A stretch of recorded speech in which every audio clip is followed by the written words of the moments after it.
أعوذ بالله من الشيطان الرجيم بسم الله الرحمن الرحيم وصلى الله على نبيه الكريم عن النبي عليه السلام أنه قال ليلة الأسرى إلى السماء أوصاني ربي بخمسة أشياء فقال لا تحلق قلبك بالدنيا لم يخلقها لك واجعل محبتك فيها فإن مسيرتكم إلي واجتهدوا في طلب الجنة وكن أيسا من الخلق فإنه ليس في أيديهم شيء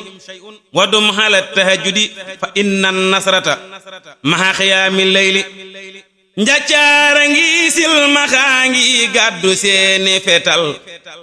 di tiq kay moye kay jam jàpp rekk ka ware njaccaara ngi silmaxa ngi gàddu seeni fetal di tiq kay moye kay jam jàpp rekk ka ware amaana ngay gis ku neexub gis te jëm ti lu rab amaana ngay gis ku dul gis lëf te faf di lare amaana ngay gis ku siiweg bonte siiwe ngëlëm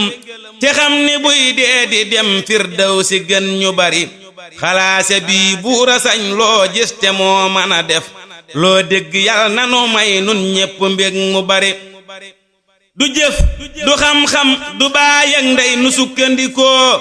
du kër du mbooloo du ab xaalis du turu sori